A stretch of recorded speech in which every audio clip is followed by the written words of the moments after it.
Line squash அசல் பழங்களிலிருந்து தயாரிக்கப்பட்ட real squash கூலா ஜோரா குளு குளுன்னு காத்து வீசுது.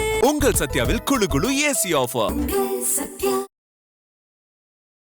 ஆளுநர் மாளிகையிலிருந்து ஒரு தகவல் வெளியாகி இருக்கு. அது என்ன அப்படின்னா, ஆட்சி அமைப்பதற்கு தேவையான, அதாவது தமிழ்நாடு சட்டமன்ற பேரவையில் போதிய பெரும்பான்மை விஜய்க்கு இல்லாததுனால அவர் ஆட்சி அமைக்கிறதுக்கு அழைக்க முடியல அப்படிங்கிற ஒரு விஷயத்தை ஆளுநர் அவருக்கு கன்வே பண்ணியிருக்கிறதா ஆளுநர் மாளிகை அறிவிப்பு வெளியிட்டிருக்கிறாங்க. இதில் என்ன பிரச்சனை நடந்தது அப்படின்னா, முதல் முறையாக நேற்றே அவங்க ஆளுநரை சந்தித்து ஆட்சி அமைக்கிறதுக்கான உரிமை விஜய் தரப்பில் கோரப்பட்டது. இன்னைக்கு பதவியேற்பு விழா நடக்கும். இன்னைக்கு காலையில் 11:30 மணிக்கு ஜவஹர்லால் நேரு ஸ்டேடியத்தில், இண்டோர் ஸ்டேடியத்தில் பதவியேற்பு விழா நடக்க இருக்கு அப்படிங்கிற அறிவிப்புகள் வெளியிடப்பட்டது. அங்கே ஏற்பாடுகள்லாம் வேற நடந்தது. அந்த ஜவஹர்லால் நேரு மைதானத்தை உலரங்கு மைதானத்தை ரெடி பண்ணுறதுக்கான வேலைகள் நடந்தது. பதவியேற்பு விழா நடக்கிறதுக்கான அந்த ஏற்பாடுகள் அங்கே நடைபெற்றது. ஆனால் திடீர்னு அந்த வேலைகள் நிறுத்தப்பட்டது மட்டும் இல்லாமல், தேர்தல் முடிவுகள் வெளியானதற்கு பிறகு விஜய்க்கு முதலமைச்சருக்கான பாதுகாப்பு வாகனங்கள் கொடுக்கப்பட்டது. அந்த கான்வாயில தான் விஜய் போயிட்டு வந்துகிட்டு இருந்தார். நேற்று இரவு அது வாபஸ் பெறப்பட்டது. அது தலைமைச் செயலகத்துக்கு அந்த கான்வாயெல்லாம் எடுத்துட்டு போயிட்டாங்க. இன்னைக்கு ஒரு ரெகுலரான சாதாரண பாதுகாப்போடு தான் இருந்தது. அதே மாதிரி விஜய் வீட்டுக்கு கொடுக்கப்பட்ட பாதுகாப்பும் திரும்ப பெறப்பட்டது. இன்னைக்கு மறுபடியும் ஆளுநரை சந்திச்சு அவர் பேசும்போது, எதற்காக உங்களை ஆட்சி அமைக்க அழைக்கல அப்படிங்கிற விஷயத்தை விஜய் கிட்ட ஆளுநர் தெளிவாக சொல்லியிருக்கிறார் அப்படிங்கிற தகவல்கள் வெளியாகி இருக்கு. இல்லை தாவேக்கா என்ன பண்ணாங்க அப்படிங்கிறத பார்க்கலாம். முதல்ல ஒரு மாநிலத்தில் இல்லை ஒரு நாட்டில் தேர்தல் நடந்து முடியுது. இந்தியாவில் மக்களவைத் தேர்தலோ இல்லை மாநில சட்டப்பேரவை தேர்தல்களோ நடந்து முடியுது அப்படின்னா, அதற்கு அடுத்த ப்ராசஸ் என்ன அப்படின்னு பார்க்கும்போது, தேர்தல் முடிவுகள் வெளியானதற்கு பிறகு ஏதாவது ஒரு கட்சிக்கு தனிப்பெரும்பான்மை, அப்சல்யூட் மெஜாரிட்டி கிடைச்சிருது அப்படின்னா அங்கே எந்த சிக்கலுமே வராது. ஆளுநரோ குடியரசுத் தலைவரோ அவங்களை ஆட்சி அமைக்க அழைச்சிருவாங்க. அந்த ப்ராசஸ் ரொம்ப ஸ்மூத்தாக போகும். அவங்க போய் ஆட்சி அமைக்க உரிமை கோருவாங்க, அவங்களை ஆட்சி அமைக்க அழைப்பாங்க. அதற்கு பிறகு அமைச்சரவை பட்டியல் ஆளுநர் மாளிகையிலிருந்து வெளியிடப்படும். இதெல்லாமே ஸ்மூத்தாக போயிடும்.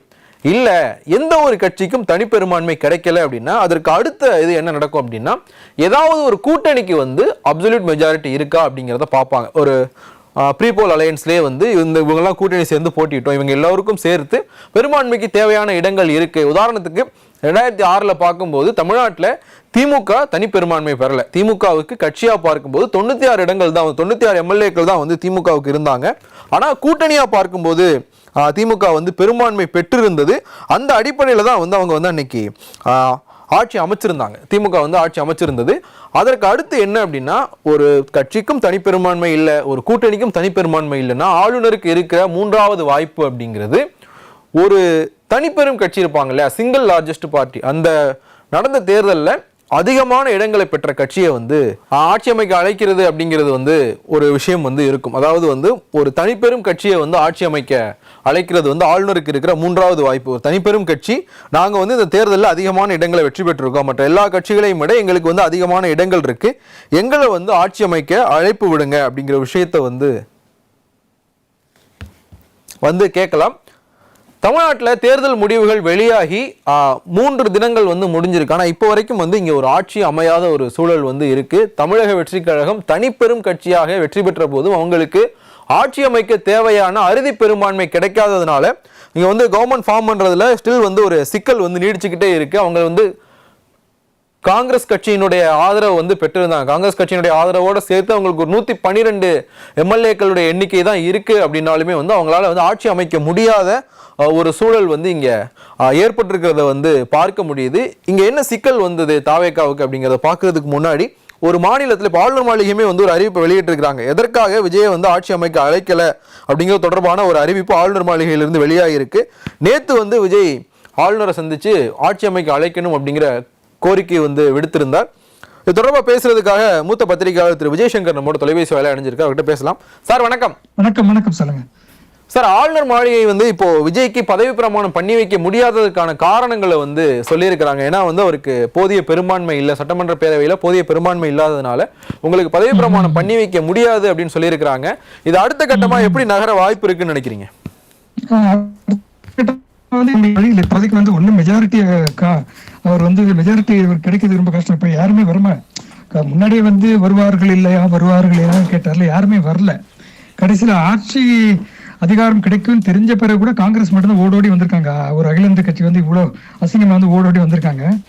அது இல்ல, இவ்வளவு என்ன பிரச்சனைனா, இவர் பெரும்பான்மை இல்லாத சமயத்துல அடுத்த கட்டம் இவர் என்ன பண்ணுங்கிறது தெரியல. எனக்கு அரசியல் சட்டப்படி எனக்கு தெரியல.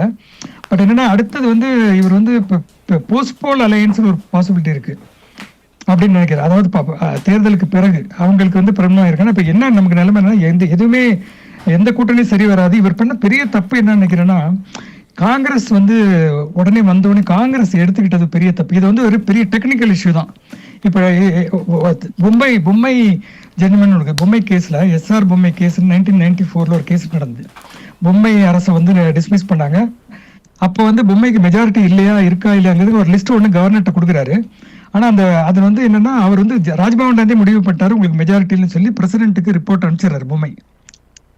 பட் என்ன ஆயிடுச்சுன்னா, அந்த கேஸ் போட்டோடனே அந்த கேஸ்ல ரொம்ப அருமையான ஜட்மெண்ட், பொம்மை ஜட்மெண்ட் பாத்தீங்கன்னா அதுல வந்து கிளியரா சொல்றாங்க, கவர்னர் வந்து அதாவது ராஜ்பவன்ல வந்து எந்த பெரும்பான்மைக்கான ஒரு சோதனை வந்து நடத்தப்படக்கூடாது. அதாவது ஃப்ளோர் டெஸ்ட் என்பது அசம்பிளில தான் நடக்கும்போது ராஜ்பவன்ல, அதாவது பல நேரங்கள் நடந்திருக்கு காங்கிரஸ் ஆட்சியிலேயே. ராஜ்பவன்ல வந்து கூப்பிட்டு பரேட் பண்ணி அவங்ககிட்ட கையெழுத்து வாங்குற விஷயம் ராஜ்பவன்ல கவர்னரே கூப்பிட்டு நெகோசியேட் பண்ற விஷயம் நடந்திருக்கு. அப்படின்னா இது இந்த நடைமுறை நிறுத்தினது வந்து பொம்மை ஜட்மெண்ட். அப்ப என்னன்னா, இப்போ வந்து ஆளுநர் வந்து அப்போ ஆளுநர்கிட்ட வந்து பெரும்பான்மை இல்லைன்னா கூட அவர் போய் கேட்கும்போது அவர் வந்து பெரும்பான்மை, அவருக்கு பதவி பிரமாணம் பெரிய கட்சியில் லார்ஜஸ்ட் சிங்கிள் லார்ஜஸ்ட் பார்ட்டி தான் அவருக்கு வந்து அவர் வந்து பதவி பிரமாணம் செஞ்சு வச்சு அதுக்கப்புறம் உடனே வந்து நிரூபிக்கணும். சாதாரணமாக 15 நாள் டைம் கொடுப்பாங்க இந்த நிரூபிக்கிறது பெரும்பான்மை. அதுக்குள்ள என்ன நடக்கும்னா, பொதுவாகவே இந்த மாதிரி நேரத்தில் என்ன பண்ணா, அன்னைக்கு ஹார்ஸ் ட்ரேடிங் நடக்கும். நிறையா எம்எல்ஏக்களை கடத்திட்டு போறது, அடுத்த மாநிலத்துக்கு கொண்டு போறது, நம்மளே பார்த்துருக்கோம், நிறைய பல மாநிலங்கள் நடக்குது.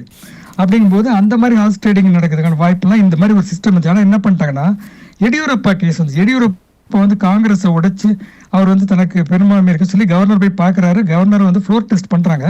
ஆனா அந்த நேரத்தில் வந்து சுப்ரீம் கோர்ட் ஜட்ஜ்மெண்ட் என்ன சொல்றாங்கன்னா, நீங்க உடனே ஃப்ளோர் டெஸ்ட் 15 நாள்லாம் கொடுக்க கூடாதுங்க. 15 நாள் கொடுக்கும்போது என்ன ஆகுதுன்னா, பல வியாபாரம் நடக்கும்ல, குதிரை வியாபாரம் அப்படின்னு சொல்லி ஜட்ஜ்மெண்ட் இருக்கு. அப்ப இந்த நேரத்தில் வந்து விஜய்க்கு பெரிய சிக்கல் தான் இது. நமக்கு தீர்வு தெரியாது. இல்லை என்ன பிரச்சனை, ஒரு உச்சநீதிமன்றத்துக்கு போகலாம். இந்த பழைய ஜட்ஜ்மெண்ட் பொம்மை ஜட்ஜ்மெண்ட்டையும் இதுவும் எடியூரப்பா கேஸ்ல இருந்த 2 தீர்ப்புகளையும் சொல்லி வந்து எங்களுக்கு வந்து அனுமதி கொடுக்கணும், நாங்க ஃப்ளோரில் இது பண்ணா, அதாவது ஃப்ளோர் ஆஃப் த ஹவுஸ் அசம்பிளியில வந்து நாங்க வந்து ப்ரூவ் பண்றோம்னு சொல்லணும். ஸோ அப்படி அதுக்கு வந்து சுப்ரீம் கோர்ட் இப்படி ஆர்டர் போட்டாங்கன்னா சுப்ரீம் கோர்ட் அதுபடி நடந்தாகணும் கவர்னர். ஆனா அப்படி ஆர்டர் போட்டாலும் இவருக்கு அது போதுமான சப்போர்ட் இருக்குமான்னு எனக்கு தெரியல. அது வரதுக்கு சான்ஸ் இல்லை. இதுல இவ பண்ண பெரிய தப்பு காங்கிரஸ் கிட்ட போனதான். இந்த டெக்னிக்கல் இஷ்யூ இது வந்து சரி பண்ணலாம். ஒரு கவர்னர் வந்து ஒரு டிஸ்கிரிப்ஷன் இருக்கு, அவருக்கு விருப்பத்தேர்வு ஒன்று இருக்கு. ஏன் வந்து பண்ண முடியல, இது அதாவது முன்னாடியே பிஜேபி வந்து காங்கிரஸ் முக்து பாரத்னு சொல்லிட்டு இருக்காங்க. காங்கிரஸ் தான் அவங்க பெரிய எதிரி நினைக்கிறேன். காங்கிரஸ் ஒழிப்பதான் அவங்களுக்கு முதல் அஜெண்டாவே இருக்கு. அப்போ விஜய் வந்து அந்த காங்கிரஸ் கூட சேரும்போது மாநிலத்துக்குள்ள ரொம்ப நாளா ஆட்சியை பிடிக்கணும், இங்க வரணும்னு சொல்லி நினைச்சுக்கிட்டு இருக்க பாஜக வந்து இன்னைக்கு வந்து காங்கிரஸ் வந்து இங்க காங்கிரஸ் ஆதரவில் ஒரு அரசாங்கத்தை அதாவது அமைக்க விடுமாங்கிற ஒரு கேள்வி இருக்கு. அடிப்படையான கேள்வி. விட மாட்டாங்க நிச்சயமா. காங்கிரஸ் இருக்கிற வரைக்கும் வந்து இந்த அனுமதி கிடைக்குமா என்னன்னு தெரியல. ஏன்னா கவர்னர்கள் இப்போ வந்து பழைய மாதிரிலாம் இல்லை. கவர்னர்களுக்கு உத்தரவு வந்து ஹோம் மினிஸ்ட்ரியில தான் வருது. அமித்ஷா தான் இருக்காரு. இப்போ உண்மையிலேயே டிசைட் பண்ண வேண்டியது அமித்ஷா தான். அதனால இப்போ வந்து ஃப்ளோர் டெஸ்ட்னு அப்படி கவர்னர் வந்து ஒத்துக்கிட்டு சுப்ரீம் கோர்ட் ஜட்மெண்ட் வந்தாலும் இவர் ஃப்ளோர் டெஸ்ட்ல கூட இவருக்கு வந்து காங்கிரஸ் மட்டும்தான் நிற்கிறது. இது வரைக்கும் வேற யாரும் வரல இது வரைக்கும். அப்ப என்ன பிஜேபி அப்போ ராகுல் காந்தி வந்து வந்தது, ராகுல் காந்திக்கோட கொஞ்சம் இதை யோசிச்சிருக்கணும். ராகுல் காந்தி வந்து இப்படி வந்த உடனேயும் அவர் என்ன பண்ணிட்டாருன்னா திமுக வந்து டிஸ் பண்ணிட்டு ஓடுறாரு. துரோகம் தானே, பெரிய துரோகம். ஒரு 2 நாளைக்கு முன்னாடி வரைக்கும் நீங்க திமுக பிரச்சாரம் பண்ணி நீங்க பண்ணீங்க, எல்லாம் பண்ணீங்க. உங்க கட்சி 28 எம்எல்ஏ அதுல வந்து பாதி பேர் ஜெயிச்சிருக்காங்க. அதெல்லாம் மறந்துட்டு ஒரு ராஜ்யசபா சீட் வாங்கிட்டு ஒரு தேசிய கட்சி இப்படி ஓடி வர்றது இருக்குல்ல. வந்ததுல என்ன ஆயிடுச்சுன்னா, இவர் தமிழ்நாட்டுல திமுகவுக்கு துரோகம் பண்ணல, இந்தியா கூட்டணிக்கே துரோகம் பண்ணிட்டாரு அவரு. ஏன்னா இந்தியா கூட்டணியில வந்து 40 சீட்டு கொடுத்து பிஜேபியோட மைனாரிட்டியை குறைச்சதுக்கு தமிழ்நாடுக்கு முக்கியமான ஒரு ரோல் இருக்கு. திமுகவுக்கு பெரிய அளவுக்கு திமுக அணிக்கு ஒரு பெரிய ரோல் இருக்கு. 40 சீட்டு. இப்ப என்ன இவர் என்ன பண்ண போறாரு அடுத்தது? அப்படியே வந்து விஜய் ஆட்சி அமைச்சாலும், அப்படியே அது வந்து பிஜேபி அதை அனுமதித்தாலும் என்ன போற அப்படிங்கிறது நம்ம பெரிய பிரச்சனையா இருக்க போது. அவருக்கு என்னன்னா, இது அங்க வந்து இவரை போய் கொண்டு போற இந்தியா கூட்டணிக்கு, அங்க மத்தவங்க ஒத்துக்குவாங்களா? இன்னைக்கு வந்து தேஜஸ்வி யாதவ், அகிலேஷ் எல்லாமே ஸ்டாலின் தான் மதிக்கிறாங்க. அப்ப இவர் பண்ணது, ராஜீவ்காந்தி பண்ணது பிளண்டர் மற்றும் துரோகம் மற்றும் பிளண்டர். இவ்வளவு அவசரப்பட்டு கூடாது சார். எனக்கு இதுல டெக்னிக்கலா ஒரு ஃபர்ஸ்ட் டவுட், தாவேகா நாங்க தனிப்பெரும் கட்சி அப்படிங்கிற ஒரு கிளைமோட போயிருந்தாங்கன்னா இப்போ ஆட்சி அமைக்க அழைச்சிருப்பாங்களோ? கூட்டணி அப்படின்றதுனாலதான் அது ஒண்ணே ப்ரூவ் பண்ணலன்னு வருதா? இல்ல, அதாவது எனக்கு என்னன்னா, இதுல எனக்கு வந்து நான் வந்து இது வந்து ஒரு அரசியல் பிரச்சனை தான் பாக்குறேன். ஓகே.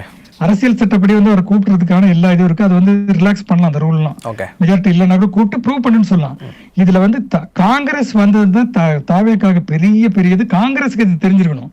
காங்கிரஸுக்கு பதவி 2 மினிஸ்டருக்காக நீங்க திமுகவுக்கு துரோகம் பண்றாங்க, அங்க வந்து இந்தியா கூட்டணி வந்து காலி பண்ற பாக்குறாங்க. என்ன ஆகும் இந்தியா கூட்டணி? காங்கிரஸ்ல மேஜர் பார்ட்னர் 100 சீட் அவங்க கிட்ட இருக்கு. இன்னைக்கு அதுவும் இல்லாம பாஜகவை எதிர்க்கிறதுல வந்து முன்னணி நிற்க வேண்டிய காங்கிரஸ் வந்து இன்னைக்கு அதுல முன்னணி நின்ற தமிழகத்தையும் திமுக அந்த கூட்டணிக்கும் காலி பண்ணிட்டாரு. இப்ப இவர் உண்மையிலேயே பாஜக எதிராக ஒரு அரசியல் நடத்துறதுக்கான உண்மையிலேயே அறிவும் திறவதற்கான ஒரு சந்தேகம் வருது எனக்கு. இல்ல சார், இப்போ அவங்க சொல்ற கால் வந்து இப்ப நாங்க உள்ள போகல, தவேகாவிற்கு காங்கிரஸ் ஆதரவு கொடுக்கலன்னா பாஜக உள்ள வந்துரும். இப்ப பாஜக வரவேணாலும் நம்ம இவ்வளவு பெரிய கூட்டணியை கட்டமைச்சோம், அதுக்காக இந்த கால் எடுத்தோன்றாங்களே. அதாவது இதெல்லாம் வந்து நீங்க வந்து இந்த டெஸ்ட் எல்லாம் முடிஞ்சு அதுக்கப்புறம் அந்த இது வரும்போதுதான் ஃப்ளோ டெஸ்ட் வரும். இப்ப நீங்க என்ன பண்ணிட்டீங்கன்னா, இப்போ நான் என்ன கேக்குறேன்னா, இப்ப பிஜேபி கையில ஆல்ரெடி விஜயோட குடும்பம் இல்லன்னு என்ன நிச்சயம் உங்களுக்கு? சிபிஐ விசாரணை இன்னும் வெளியே வரல, ஜனநாயகனை நிறுத்தினாங்கல்ல. அப்ப என்னன்னா தாவேக்காவை பற்றி உள்ளே இருந்தவங்க என்ன சொன்னாங்கன்னா, இவங்க RSS ஓட ஒரு ஆளுதான் இருக்காரு. அதனால எப்படி நீங்க வந்து என்னதான் காங்கிரஸ் வந்தாலும், காங்கிரஸ்க்கு ஒரு 15 சீட்டு வந்து ஜெயிச்சிருந்தாங்கன்னா இப்படி பேசலாம். காங்கிரஸுக்கும் கம்மியான சீட்டு, அதுவும் வந்து திமுகவின் தயவுல கிடைச்ச சீட்டு தான். அப்ப என்னன்னா அவர் வந்து அப்படி சொல்லும் போது என்ன, நீங்க காங்கிரஸ் உள்ள போனோன்னு பிஜேபி உள்ள வந்துட்டாங்க. பிஜேபி வந்து நீங்க உள்ள போனீங்கல்ல, நீங்க சொல்லனாலும் தமிழக அரசுக்குள்ள பிஜேபியோட கை வந்துருச்சு. இப்போ கவர்னர் மூலமாக பிஜேபி தான் இங்க வந்து பிரச்சனை கிளப்ப போகுது.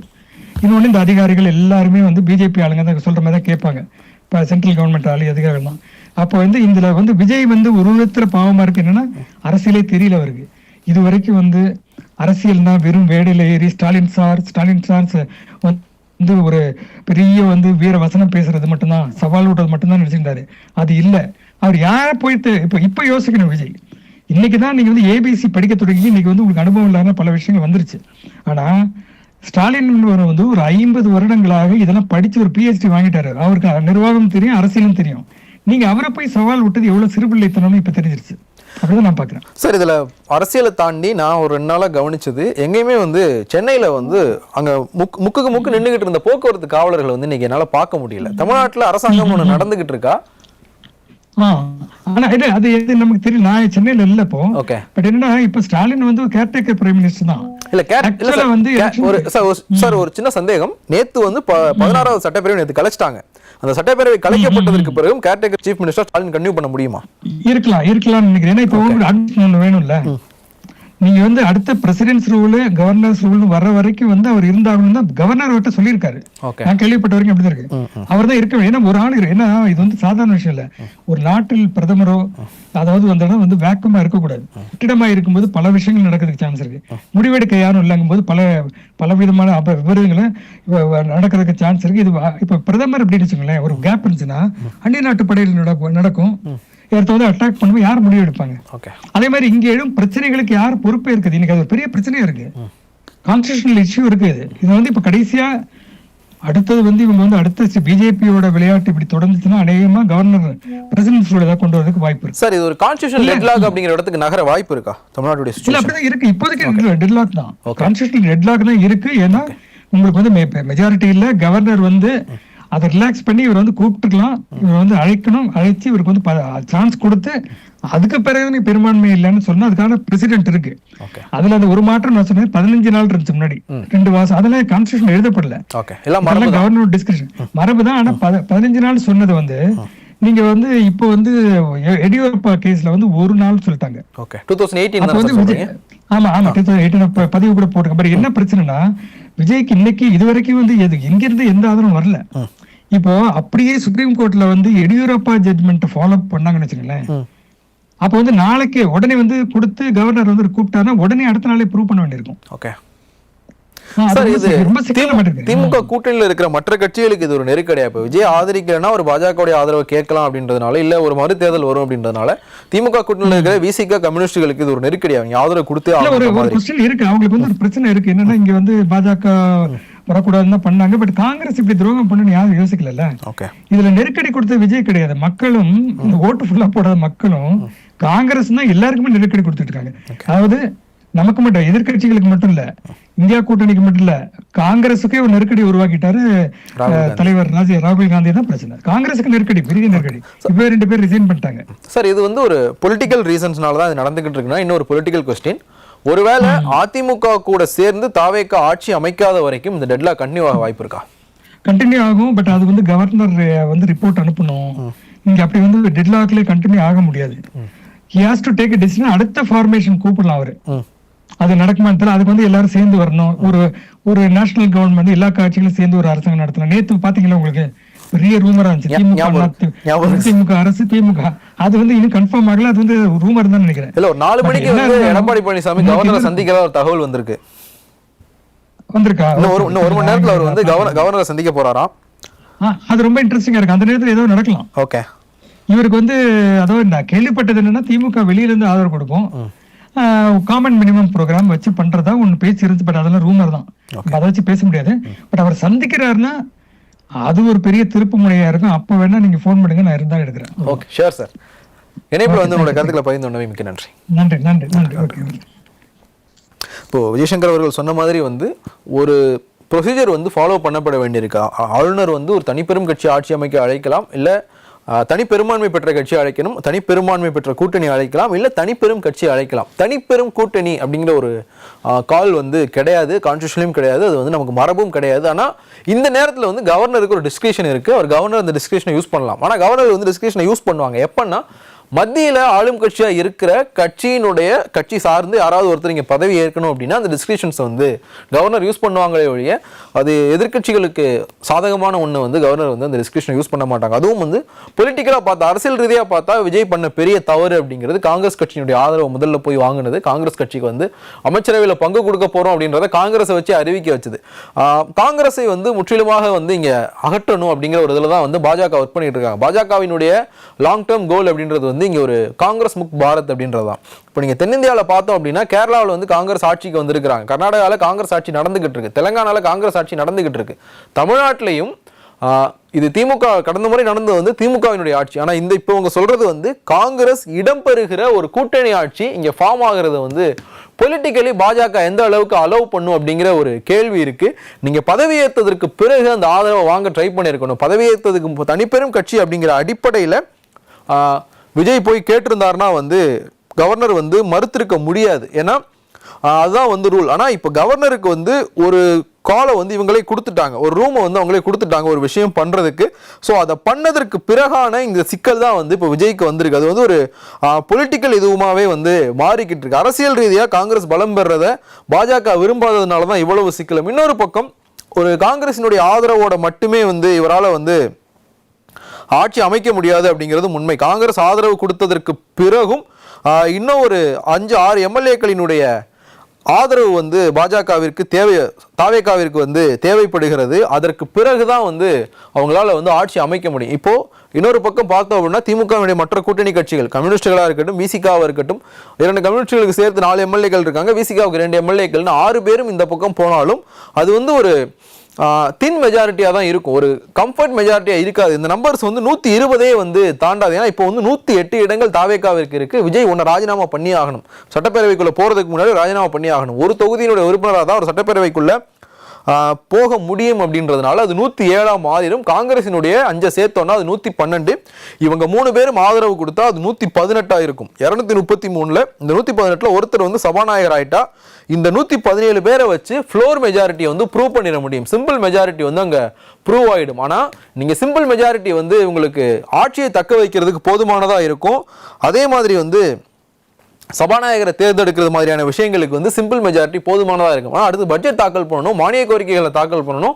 மானிய கோரிக்கைகள் மேலே வெட்டு தீர்மானம் வந்து இதில் யாராவது ஒருத்தர் அன்னைக்கு ஆப்சென்ட் ஆனாங்க இல்லை அப்ஸ்டைன் ஆகுறாங்க அப்படின்னா அந்த வெட்டு தீர்மானங்கள் தோல்வி அடைஞ்சிருச்சுன்னா ஆட்சியை ராஜினாமா பண்ண வேண்டிய சூழல் வரும். ஸோ இந்த 118 அப்படின்ற நம்பர் போதுமானதாக இருக்காது அப்படிங்கிற ஒரு விஷயமும் இருக்குது. அதே மாதிரி நீங்கள் திருச்சிக்கு ஏதோ ஒரு தொகுதி, விஜயனுடைய 2 தொகுதியில் ஒன்று ராஜினாமா பண்ணி அதில் தாவேகா மறுபடியும் வெற்றி பெற்றாலும் இது 119 அப்படிங்கிற ஒரு விஷயத்திலே தான் வந்து இது கண்டினியூ ஆகிட்டே இருக்கும். ஒரு இது ஒன்று சொல்லுவாங்க, நித்திய கண்டம் பூர்ணாயுஸ் அப்படின்னு சொல்லிட்டு, அந்த மாதிரியான ஒரு தான் வந்து இந்த ஆட்சி கண்டினியூ ஆகிறதுக்கான ஒரு வாய்ப்பு இருக்குது. ஸோ தாவேகாவிற்கு இருக்கிற கரெக்டான ஆப்ஷன் ஒரு கம்ஃபர்ட்டான மெஜாரிட்டியில் வந்து இவங்க ஆட்சியை நடத்தணும்னா அவங்களுக்கு இருக்கிற வாய்ப்பு அப்படின்றது வந்து அதிமுக கிட்ட ஆதரவு கேட்கறது தான். அதிமுக கிட்ட தான் தாவேக்கா ஆதரவு கேட்கும் அப்படிங்கிற ஒரு எதிர்பார்ப்பு அதிமுக கிட்ட இருந்தது. நேரடியாக வந்து இவங்க ஆதரவு கேட்பாங்க, அதாவது வந்து டைரக்டாக வந்து தாவேக்கா தரப்பில் இருந்து எடப்பாடி பழனிசாமி கிட்ட ஆதரவு கேட்பாங்க அப்படிங்கிற ஒரு எதிர்பார்ப்பு அவங்களுக்கு இருந்தது. ஆனால் செங்கோட்டையன் மாதிரியான சில தாவேக்காவினுடைய நிர்வாகிகள் வந்து வேறு சில வழிகளில் வந்து ட்ரை பண்ணிட்டு இருக்காங்க. அதிமுகவை உடைக்கிறது மாதிரியான விஷயங்கள் வந்து அவங்க ட்ரை பண்ணது தான் வந்து எடப்பாடி பழனிசாமியை கோபப்படுத்தியிருக்கு. அதே மாதிரி எடப்பாடி பழனிசாமியை பைபாஸ் பண்ணி அங்கே இருக்கிற முன்னாள் அமைச்சர்கள்கிட்ட வந்து பேச்சுவார்த்தை நடத்தியிருக்கிறாங்க. அதே மாதிரி ஆதவர்ஜுனாவினுடைய மாமியார் லீமா ரோஸ் வந்து அவங்களும் வந்து அதிமுக சார்பாக எம்எல்ஏவா தேர்வாக இருக்கிறாங்க. அவங்க மூலமாகவும் சில பேச்சுவார்த்தை நடத்தப்பட்டிருக்கு. தன் கையை மீறி தன்னுடைய கட்சி எம்எல்ஏக்கள் போறதை வந்து எடப்பாடி பழனிசாமி ரசிக்காததனுடைய விளைவு தான் வந்து இந்த சிக்கல் வந்து உருவாயிருக்கு அப்படிங்கிறத வந்து பார்க்க முடியுது. இப்போ அதிமுக கிட்ட இவங்க ஆதரவு கேட்பாங்களா அப்படிங்கிறது வந்து ஒரு $1 மில்லியன் கொஸ்டின். அப்படி ஆதரவு கேட்டாலும் ஆதரவு கொடுப்பாங்களா அப்படிங்கிற ஒரு கேள்வியுமே வந்து இங்க இருக்கு. அந்த கேள்வியில தான் இன்னைக்கு தமிழ்நாடு வந்து இப்போ விஜயசங்கர் சொன்ன மாதிரி ஒரு கான்ஸ்டிடியூஷனல் டெட்லாக் அப்படிங்கிற ஒரு இடத்துல தான் வந்து இன்னைக்கு தமிழ்நாடு வந்து நிறுத்தப்பட்டிருக்கு. ஸோ இந்த புள்ளியில இருந்து பார்க்கும்போது தான் வந்து இது எப்படியா நகரும்? ஏன்னா நிறைய பேர் வந்து பார்த்துருப்பீங்க, இல்லை எனக்கு மட்டும் தான் அப்படி தோணுதான்னு தெரில, சென்னையில் இருந்த அந்த போக்குவரத்து காவலர்களினுடைய அந்த செக்கிங் விகிதம் வந்து பெரிய அளவில் வந்து குறைஞ்சிருக்கிறத பார்க்க முடியுது. யார் வந்து ஆர்டர் கொடுக்க போகிறாங்க, இந்த நிர்வாகத்தை யார் பார்க்கறது அப்படிங்கிற ஒரு கேள்வி எழுந்திருக்கு. அதே மாதிரி வந்து சென்னையை பொறுத்த வரைக்கும் வந்து வாக்குப்பதிவு முடிஞ்சு அந்த தேர்தல் முடிவுகள் வர்ற அந்த இடைப்பட்ட காலகட்டத்திலே வந்து மின்வெட்டுகள் வந்து அதிகமாக வந்து ஃபீல் பண்ணுற ஒரு சூழல் இருந்தது. ஸோ இது அதிகாரிகள் மட்டும் ரூல் பண்ணும்போது அவங்களுக்கு ஒரு பொலிட்டிக்கல் லீடர்ஷிப் இருந்து அவங்களுக்கு இன்ஸ்ட்ரக்ஷன் கொடுக்க முடியாத ஒரு சூழல் இருக்கும்போது வந்து இந்த மாதிரியான விஷயங்கள் வந்து அதிகமாக நடக்கும். நம்ம தேர்தல் அன்னைக்கு பார்த்தோம், தேர்தல் அப்போ வாக்குப்பதிவுக்கு போகிறதுக்கு வந்து இங்கே போதுமான பேருந்துகள் இயக்கப்படலை அப்படிங்கிற ஒரு குற்றச்சாட்டு வந்து தேர்தல் ஆணையத்துக்கிட்ட சென்னை உயர்நீதிமன்றம் வந்து விளக்கம் கேட்டிருக்காங்க, ஏன் வந்து அந்த மாதிரி நடந்ததுன்னு சொல்லிட்டு. ஸோ ஆஃபீஸர்ஸ் ரூல் பண்ணும்போது அதிகாரிகள் இந்த நிர்வாகத்தை பார்க்கும்போது நிறைய சிக்கல்கள் வரலாம். அங்கே ஒரு பொலிட்டிக்கல் லீடர்ஷிப்பில் ஒரு வேக்கம் இருக்கும்போது இந்த மாதிரியான விஷயங்கள் வந்து அதிகமாக நடக்கும். இன்னைக்கு தமிழ்நாட்டில் வந்து பொலிட்டிக்கல் லீடர்ஷிப்பில் ஒரு வேக்கம் இருக்கு. இன்னைக்கு தமிழ்நாட்டில் முதலமைச்சர் இல்லை, அரசாங்கம் இல்லை, அமைச்சர்கள் இல்லை, அதிகாரிகள் மட்டும்தான் இருக்காங்க. ஸ்டாலின் வந்து கேர்டேக்கிங் சீஃப் மினிஸ்டரா இப்பவும் இருக்காரா அப்படிங்கிற ஒரு கேள்வி இருக்கு. ஏன்னா அவர் நேற்று முன்தினம் வந்து அவருடைய பதவியை வந்து ராஜினாமா பண்றார், முதலமைச்சர் பதவியை ராஜினாமா பண்றார். ஆளுநர் வந்து அந்த ராஜினாமாவை ஏத்துக்கிட்டு மாற்று ஏற்பாடுகள் பண்ற வரைக்கும் நீங்க வந்து இந்த சேர்ல வந்து கண்டினியூ பண்ணுங்க, முதலமைச்சரை வந்து கண்டினியூ பண்ணுங்க அப்படின்றத வந்து அவர் சொல்லியிருந்தார். அது வந்து ரூல். பொதுவாக அப்படி இருக்கும்போது ஒரு 2 நாளுக்குள்ளே வந்து பதவியேற்பு நடந்துடும், அடுத்த முதலமைச்சர் வந்துருவாங்க, நிர்வாக மாற்றம் நடந்துரும்ன்றதுனால வந்து அது ஸ்மூத்தா இருக்கும். ஆனா இங்க பதவியேற்பு நடக்காததுனால தேர்தல் ஆணையம் வந்து தேர்தல் நடத்தி அந்த முடிவுகள் வந்து ஆளுநர் மாளிகைக்கு அனுப்பி வச்சதற்கு பிறகு அந்த 16வது சட்டப்பேரவை இருக்கு இல்லையா, ஆல்ரெடி எக்ஸிஸ்டிங் அசம்பிளி வந்து கவர்னர் நேற்று டிசால்வ் பண்ணி அனௌன்ஸ் பண்ணிட்டார். டிசால்வ் பண்ணி அனௌன்ஸ் பண்ணதுக்கு பிறகு கேர்டேக்கிங் சீஃப் மினிஸ்டர் தொடர முடியுமா அப்படிங்கிற ஒரு கேள்வியும் வந்திருக்கு. தொடர்பாக பேசுறதுக்காக மூத்த பத்திரிகையாளர் திரு முத்தலிஃப் நம்மோட தொலைபேசி வேலை அணிஞ்சிருக்காரு. பேசலாம் சார். வணக்கம். வணக்கம். அடுத்த கட்டமா எப்படி சார் நகர வாய்ப்பு இருக்கு? தமிழ்நாட்டில் ஆட்சி வந்து அடுத்து எப்போ அமையும் நினைக்கிறீங்க? அதாவது விஜய் முன்னாடி 2-3 ஆப்ஷன் இருக்கு. ஓகே. இப்போ வந்து நேற்று கவர்னர் 118ன்றது எண்ணிக்கை வேணும், அந்த லிஸ்ட் வேணும்ன்றது அது வழக்கமான நடைமுறை தான். அதை வந்து கேட்டாங்க. அவரு நேற்று பலரும் வந்து எதிர்ப்பு தெரிவிச்சிருந்தாங்க. பெரும்பான்மைன்றது சட்டசபையில் தான், பெரும்பான்மை என்பது சட்டசபையில் தான், அதில் மாற்றம் இல்லை. ஆனால் ஆளுநருக்கு அந்த 118 என்கிற எண்ணிக்கையை கேட்பதற்கான அதிகாரம் உள்ளது அப்படின்றதான் நடைமுறை.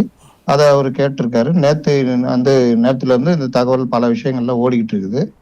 விஜய்க்கு காங்கிரஸ் ஆதரவு, இடதுசாரிகள் விசிகா அதாவது மக்கள் நல கூட்டணி ஆதரவு கொடுக்குறாங்க அப்படின்னா அவருக்கு 118 பிரச்சனை வராது. ஏன்னா 107 + 11 118 நிரூபிச்சிடலாம். அப்புறமா சபாநாயகர் அப்புறம் அந்த நின்று வர்றதெல்லாம் அது அப்புறம் கதை. இப்போ அவர் எனக்கு 118 இருக்குன்னு கொடுத்துடலாம், லெட்டர், ஆட்சியை பிடிக்கலாம். இல்லைன்னா அதிமுக அவங்களுக்கு ஆதரவு கொடுக்கணும். அதிமுக ஆதரவு கொடுக்கணும்னா அவங்க எப்படி பார்ப்பாங்கன்றதெல்லாம் ஒரு இன்னைக்கு நடைமுறை சிக்கல். அதனால விஜய் முன்னாடி இந்த 2 ஆப்ஷன் இருக்கு. அவரு என்ன பண்ண போறான்னு தெரியல. அங்க தாவேக தரப்புல நம்ம பேசுனதுல இந்த குதிரை பேரத்துலாம் எங்களுக்கு இன்ட்ரெஸ்ட் இல்லைங்க, என்ன நடக்குது பாத்துக்கலாம் அப்படின்ற மாதிரி அவங்க சொல்றாங்க. அதனால இது எதுவுமே நடக்கல, எதிர்கட்சியாக நாங்கள் செயல்பட போகிறோம் திமுக சொல்லிடுச்சு. அதனால வேறு வாய்ப்புகளும் இல்லை என்கிற நிலையில் ஆளுநர் அடுத்த கட்டமாக முடிவெடுக்கக்கூடிய வாய்ப்பு இருக்குது. அப்படி இருந்தால் ஆளுநர் ஆட்சி மீண்டும் அமல்படுத்தப்படலாம். அப்படி வந்ததுன்னா ஒரு 6 மாதத்துக்குள் மீண்டும் தேர்தல் வருவதற்கான வாய்ப்பு இருக்கிறது. அப்படி வந்துச்சுன்னா விஜய் காங்கிரஸ் இணைந்து தேர்தலை சந்தித்தால் அது விஜய்க்கு பெரிய அளவுல ஆதரவாக திரும்பும். அறுதி பெரும்பான்மை பெற்று கூடுதல் இடங்களோட விஜய் வரதுக்கான வாய்ப்பு இருக்கும்னு நான் நினைக்கிறேன். இதை வந்து மற்ற கட்சிகள் அலோவ் பண்ணுவாங்களா? ஏன்னா இப்போ வந்து ஒரு கான்ஸ்டியூஷனல் டெட்லாக் இப்போதான் வந்து எல்லாருமே வந்து ஒரு தேர்தலை சந்திச்சிருக்கிறாங்க, பெரிய அளவிலான செலவு பண்ணியிருக்காங்க. மறுபடியும் வந்து தேர்தல் நடத்தணும் அப்படின்னா அது வந்து அரசாங்கத்துக்கும் செலவு, கட்சிகளுக்கும் செலவு. அப்படிங்கும்போது இதை தவிர்க்கிறதுக்காக திமுக கூட்டணி கட்சிகள் விஜய்க்கு ஆதரவு கொடுக்க வாய்ப்பு இருக்கு, அட்லீஸ்ட் வெளியில இருந்தாவது. என்ன கேட்டா விஜய்க்கு மக்கள் ஆதரவு கொடுத்துருக்காங்கன்றத முதல்ல ஏற்றுக்கணும். மக்கள் ஒரு மாற்றத்தை விரும்பி விஜய்க்கு ஆதரவு கொடுத்துருக்காங்க. பிடிக்குதோ பிடிக்கலையோ அதுதான் உண்மை. அப்போ விஜய் ஆட்சி தொடர்வதற்கு ஒத்துழைப்பு தரணும். ரெண்டாவது செலவு, மக்களுக்கு பிரச்சனை. அப்போ இந்த விஷயத்தை தவிர்க்கிற பொறுப்பு இடதுசாரிகளுக்கும் விடுதலை சிறுத்தைக்கும் இருக்கு. நீங்கள் பாஜக வந்துடும் சொல்லிக்கிட்டு இருக்கிறீங்களா? இப்போ நீங்க அவரு தனியா தானே நிக்கிறாரு, ஒரு காங்கிரஸ் கூட சேர்ந்து நிக்கிறாருன்னா நீங்க அவருக்கெல்லாம் ஆதரவு கொடுக்கணும் முந்திக்கிட்டு போய். அப்போ நீங்க இந்த இடத்துல வந்து நெகோசியேட் பண்ணிக்கிட்டு இன்னும் எதை சாதிக்க போறீங்க? இடதுசாரிகள் அவர்களுடைய தன்மையை இழந்து ரொம்ப வருஷம் ஆச்சு. அவர்கள் தான் முன்கை எடுத்து முதல்ல அந்த ஆட்சியை தாங்கி பிடிச்சி கொண்டு வரதுக்கான வேலையை செய்யணும். அப்போ இப்போ வரைக்குமே அவர்கள் ஒரு தடுமாட்டத்துல போய்கிட்டு இருக்கிறாங்க. அந்த வேலையை அவர்கள் செய்வதற்கான கடமை அவர்கள் உள்ளது. அப்ப மக்கள் நல கூட்டணி விஜய்க்கு ஆதரவு கொடுக்கணும்ன்றதான் என்னுடைய நிலைப்பாடு. இன்னொன்னு, இந்த மாதிரி விஷயங்களை அனுமதிக்க கூடாது. விஜய்க்கு ஒரு 6 மாதம் நாங்கள் வந்து ஆதரவு தருகிறோம், வெளியில இருந்து அவர் ஆட்சி எப்படி நடக்கிறது என்று பார்த்து பின்னர் முடிவெடுக்கிறோம். மக்கள் மீது ஒரு தேர்தல் சுமையை சுமத்த விரும்பவில்லை அப்படின்னு அதிமுக முடிவெடுத்து வெளியிலிருந்து ஆதரவு கொடுத்தாலும் கூட அது ஒரு கௌரவமான நிலைப்பாடாக இருக்கும் அப்படின்றதுதான். ஏன்னா 108 தொகுதி வந்துட்டாரு, மக்கள் பெரும்பான்மை கொடுத்துட்டாங்க, இன்னும் கொஞ்சம் நெருக்கிதான் வரணும். அப்ப அவரை ஆள விடுவதுதான் சரியான வழின்றதுதான் சரியாக இருக்கும். இதுல இடதுசாரிகள் ஒழுங்கான சரியான ஒரு முடிவை எடுக்கணும்ன்றதுதான் எல்லாருடைய எதிர்பார்ப்பும்.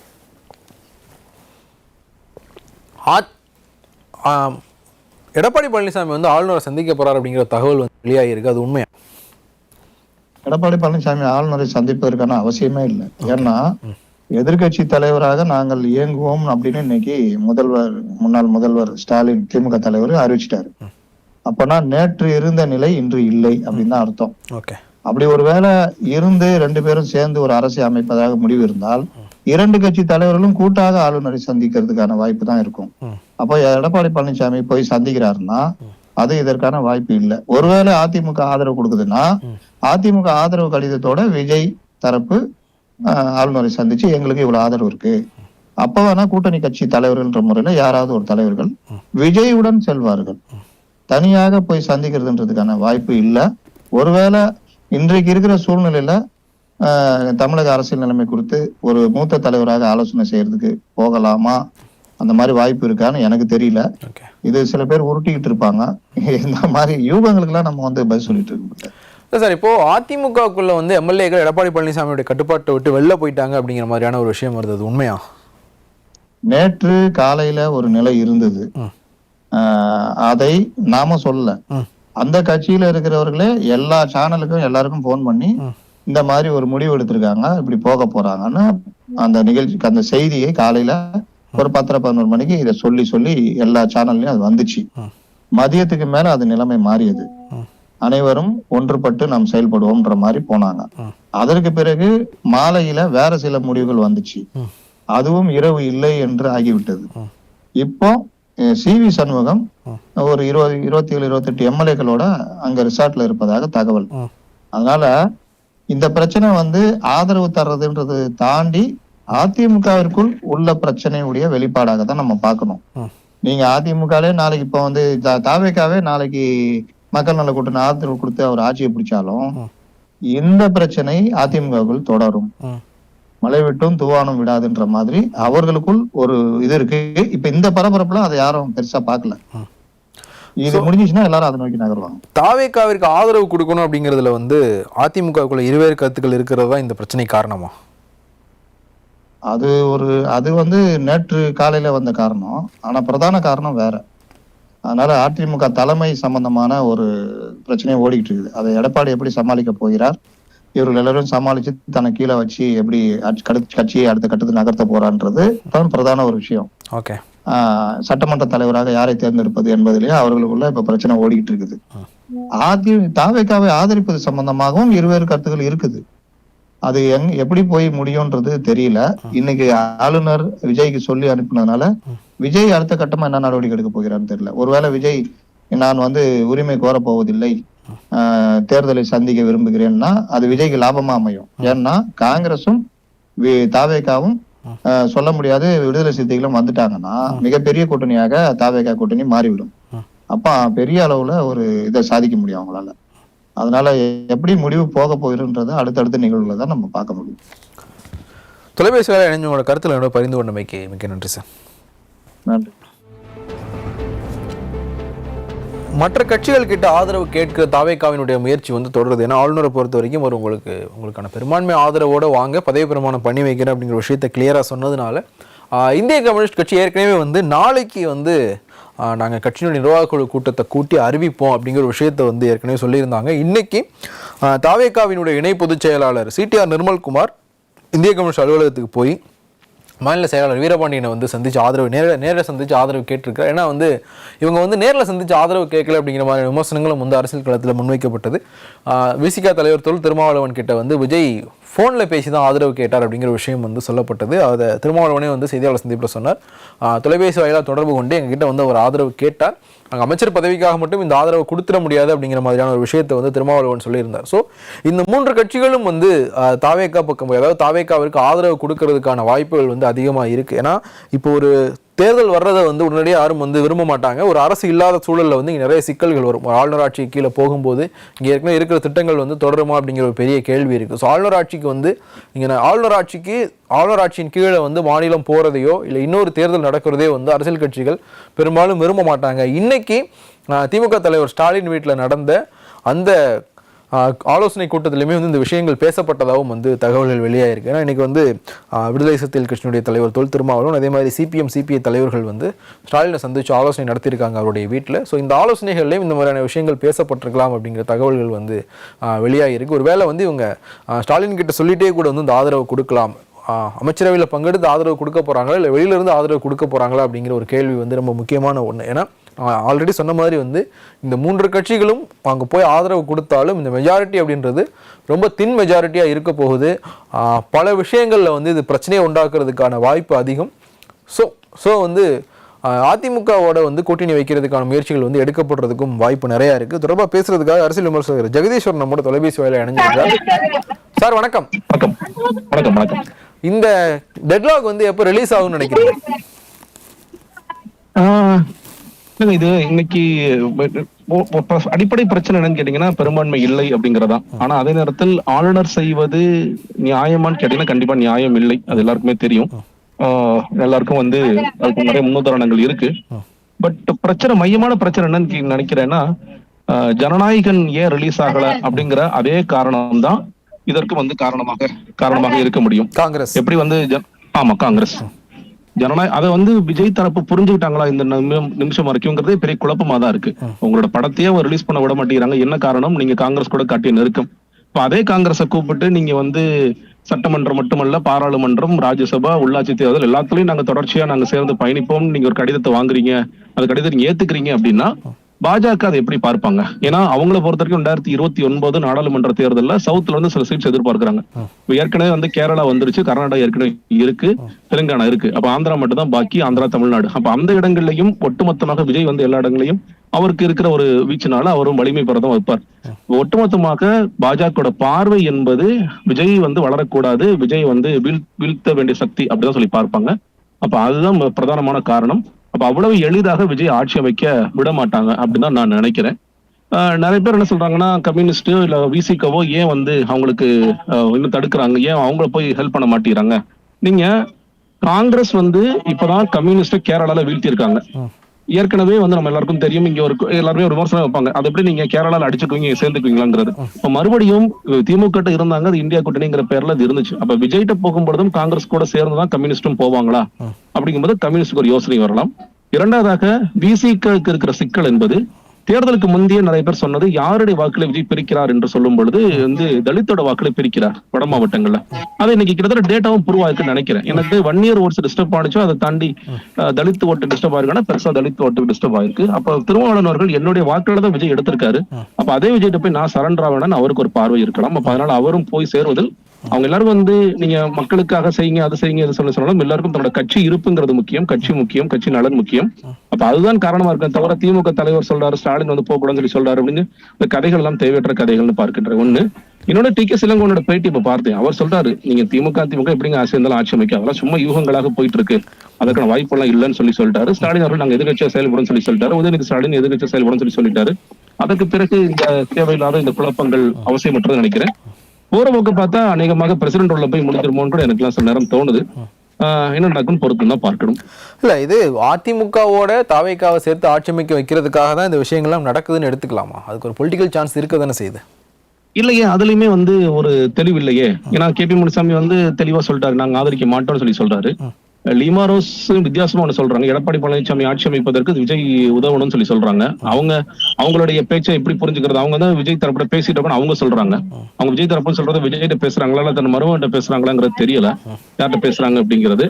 அப்போ கே.பி. முனுசாமிக்கோ மற்றவர்களுக்கும் அந்த எண்ணம் இருக்கா அப்படிங்கிறது ஒண்ணு இருக்கு. இன்னொன்னு எப்படி திருமாவளவனுக்கு சொன்னா அதே லாஜிக் தானே. விஜய் வந்து யாருடைய வாக்களை எடுத்திருக்காருன்னு சொன்னீங்கன்னா அதிமுக வாக்குலையும் எடுத்திருக்காரு, 3வது இடத்துக்கு தள்ளி இருக்காருல்ல. இன்னும் சொல்ல போனா அவங்களோட கோட்டையான இருக்கக்கூடிய கொங்கு மண்டலத்திலே விஜய் வந்து பெரிய டிஸ்டர்பன்ஸ் உருவாக்கி இருக்காரு. அப்ப அந்த கேள்விகள்லாம் அவங்களுக்கு இருக்கும்ல.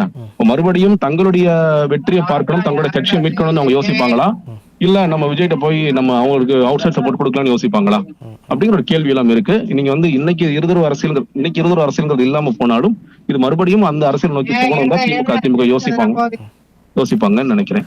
ஒரு பொலிட்டிக்கலா பார்த்தா இப்ப விஜய் ஆட்சி அமைக்க விடுறது தானே திமுகவுக்கும் அதிமுகவுக்கும் நல்லதா இருக்கும். கரெக்ட் தான், நீங்க அதுதான் நல்லதா இருக்கும். எனக்கு தெரிஞ்சு திமுக அதை எந்த விதத்திலும் ஸ்டாப் பண்ணலாம் நான் நினைக்கிறேன். திமுக வந்து முதல் நாளே ஸ்டாலின் சொல்லிட்டாங்க எதிர்கட்சியாக நாங்க செயல்படும் சொல்லிட்டாரு. அதே நேரத்தில் டி.கே. இளங்கோவன் அதை உறுதிப்படுத்துறாரு. இன்னொரு திமுக எம்எல்ஏக்கள் யாரும் போய் ரெசார்ட் எல்லாம் தங்கல, அவங்க ஊர்ல இருக்கிறாங்க, அவங்க வேலையை பார்த்துட்டு இருக்காங்க. இன்னைக்கு ரெசார்ட்ல தங்க வைக்கப்பட்டதும் நீங்க வந்து எங்க இருக்காங்கன்னு தெரியாம இருக்கிறது அதிமுக எம்எல்ஏக்கள் தான். அப்ப அதிமுகவிற்கு என்ன இது இருக்கு? இன்னொன்னு அவங்க என்ன சொல்றாங்கன்னா தாவேக்குல இருக்கிற ஒரு தலைவர் அதிமுக கட்சியை உடைக்க பார்க்கிறார். ஆப்வியஸ்லி நமக்கு தெரியும் அது செங்கோட்டையனாக தான் இருக்கும் அப்படிங்கிறது. அப்ப அந்த கட்சியை உடைச்சிட்டாங்க எல்லாருக்குமே இன்னைக்கு என்ன கேட்டீங்கன்னா அதிமுக எதிர்காலம் என்னவாகும்? திமுக நிச்சயம் எதிர்காலம் இருக்கு, அதனால மாற்றம் இல்லை. இன்னும் சொல்ல போனா நிறைய பேர் முன்னாடியே கணிச்ச மாதிரி அது விஜய் அகேன்ஸ்ட் உதயா போகும். எதிர்பார்ப்பு என்னன்னா உதய் வந்து சிஎம் இருப்பாரு, விஜய் எதிர் தலைவரா இருப்பாரு கூட சில பேர் யோசிச்சிருக்கலாம். பட் அது அப்படியே ஆப்போசிட்டா மாறி இருக்கு. அதுக்கு ஒன்னும் இருப்புக்கு பிரச்சனை இல்ல, அதிமுக இருப்புக்கே பெரிய பிரச்சனை. செங்கோட்டையன் அதை உடைச்சாலும் சரி, இல்ல சில பேர் வந்து திமுக உடைப்பாங்க அப்படின்னு சொல்லி சொல்றாங்க. அதுக்கு இன்னைக்கு வரைக்கும் ஒன்னும் சான்சஸ் தெரியல, நமக்கு வெளிப்படையாக தெரியல. அப்போ அதிமுக இருப்புக்கு பெரிய ஆபத்துன்னு ஏற்படும் பொழுது அவங்க வந்து எல்லாத்துக்கும் நாங்க சப்போர்ட் பண்ணி போவோம் அப்படிங்கிறது ஒரு அரசியல் ரீதியா கட்சி ரீதியா எப்படி அந்த முடிவு எடுப்பாங்க அவங்க? இல்ல அதிமுகவுக்குள்ளே வந்து ஒரு இருவேறு குரல்கள் இல்ல பல குரல்கள் இருக்கு. தாவேக்கா கூட போய் வந்து நம்ம அதிகாரத்தை வாங்கணும். ஏன்னா அதிமுக உருவாக்கப்பட்டதுல இருந்து 5 ஆண்டுகளுக்கு மேல அதிகாரம் இல்லாம அவங்க இருந்ததே கிடையாது. 1972 கட்சி தொடங்கப்பட்டு 77 ஆட்சிக்கு வந்துடுறாங்க, 87 திருப்பி போகுது, 91 வந்துடுறாங்க, திருப்பி 2001 2011 11 21 வரைக்கும் 10 வருஷம் இருக்கிறாங்க. சோ 5 ஆண்டுகளுக்கு மேல அவங்க ஒரு எதிர்கட்சியா உட்கார வேண்டிய சூழல் முதல் முறையா அதிமுக வரலாற்றுல இப்பதான் வந்திருக்கு. அத வந்து நம்ம அதிகாரம் இல்லாம இருக்க வேணாம் அப்படிங்கிற ஒரு கால் இது பண்றாங்க. இன்னொன்னு வந்து இல்லையே, இப்போ நீங்க கூட்டணிக்கு போஸ்ட் போல் அலையன்ஸ்ல விஜய் வந்து கூட்டணியா ஓகேன்னு சொல்லுவாரா, இல்ல வந்து அவுட் சைட் சப்போர்ட் போட்டு கொடுங்கன்னு சொல்லுவாரா? அவர் கூட்டணியை ஏத்துக்கிறாரா என்ன அதிமுகவா? மற்றும் பலர்னு விமர்சிச்சார் இது வரைக்கும். அந்த எடப்பாடி பழனிசாமிக்கோ இல்ல மற்றவர்களுக்கோ வந்து நீங்க சரி ஓகே உங்களுக்கு நான் மினிஸ்ட்ரியில பங்கு கொடுக்குறேன், ஆட்சியில் பங்கு, அதிகாரத்தில் பங்கு இப்ப கொடுப்பாரா? ப்ரீ போல்ல வேணா அதற்கான வாய்ப்புகள் இருந்திருக்கு. ஒரு காலத்துல ஜான் ஆரோக்கியசாமி எங்களை முதலமைச்சரா நீங்க ஏத்துக்குதுன்னு கூட சொல்லிருக்கலாம். இன்னைக்கு அந்த காட்சிகள் ஃபுல்லா மாறிடுச்சு இல்ல? அப்படி மாறிய பிறகு நீங்க வந்து எப்படி அவங்க ஆட்சியில பங்கு கொடுப்பாங்களா? எனக்கு தெரிஞ்சு அவங்க கேட்கறது அவுட் சைட் சப்போர்ட் தான் இருக்கும் நான் நினைக்கிறேன். இல்ல இன்னொன்னு இப்போ காங்கிரஸ் போயிட்டாங்க, விசிகா கம்யூனிஸ்ட் இவங்க 3 பேரையும் சேர்த்தா வந்து ஒரு 6 இடங்கள் கிடைக்கும். 6 இடங்கள் கிடைச்சாலும் இது 117 18 அப்படிங்கிற அந்த வாழ்வா சாவா வழியே தானே இந்த ஆட்சி நகர்ற மாதிரி இருக்கும். சோ அதுக்கு அதிமுக ஒரு பெட்டர் ஆப்ஷனா இருக்க முடியும்.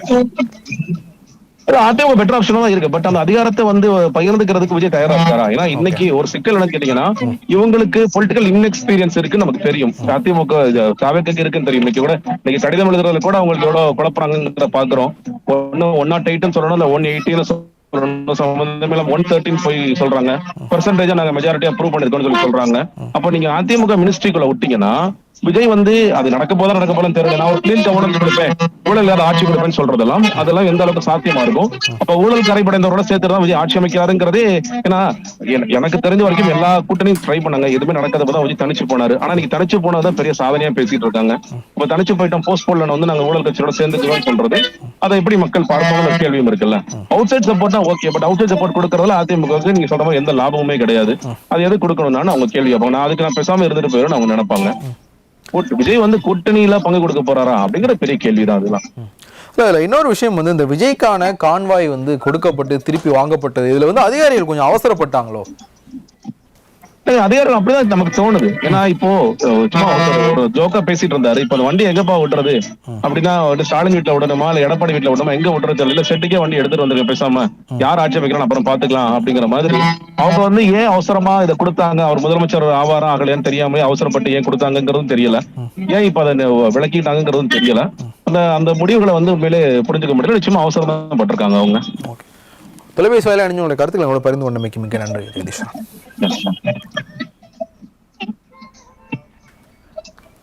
ஜெகதீஸ்வரன் சொன்ன மாதிரி வந்து ஒரு இன்எக்ஸ்பீரியன்ஸ் வந்து தாவேக்காவை வந்து இதில் காஸ்ட் பண்ணியிருக்கு அப்படிங்கிற விஷயத்தை வந்து நம்ம பேச வேண்டியிருக்கு. ஏன்னா முதல்ல வந்து அவங்க கவர்னருக்கு எழுதின கடிதம், நம்ம நிறைய சொல்லியிருந்தேன், கவர்னருக்கு எழுதின கடிதத்தில் வந்து நாங்கள் 34.2% ஓட்டு வாங்கியிருக்கோம், தமிழ்நாட்டில் பதிவான வாக்குகளில் அதிகமான வாக்குகள் எங்களுக்கு தான் கிடைச்சிருக்கு, அதனால் வந்து எங்களை ஆட்சி அமைக்க அழைங்க அப்படின்னு சொல்லிட்டு ஒரு விஷயம் வந்து அவங்க ஆளுநர் மாளிகைக்கு எழுதியிருக்கிறாங்க. ஆளுநர் வந்து அதை திருப்பி அனுப்பியிருக்கிறார். வாக்கு சதவீதத்தின் அடிப்படையில் வச்சு நான் யாரையும் வந்து ஆட்சி அமைக்க அழைக்க முடியாது, உங்கள் நம்பர்ஸை சொல்லுங்கள் அப்படின்னு சொல்லிட்டு. ஏன்னா கடைசியாக ஹரியானாவில் தேர்தல் நடந்தப்போ ஆட்சி அமைச்ச பாஜகவை விட எதிர்க்கட்சியாக வந்த காங்கிரஸினுடைய வாக்கு சதவீதம் அங்கே அதிகம். ஸோ வாக்கு சதவீதத்தை வச்சு நம்ம ஒருத்தரை வந்து ஆட்சி அமைக்க அழைக்க முடியாது. இங்கே வந்து பிரசிடென்ஷியல் ஃபார்ம் ஆஃப் எலெக்ஷன் ரூலில் வந்து நம்ம இங்கே இல்லை அப்படின்றது தான் உண்மை.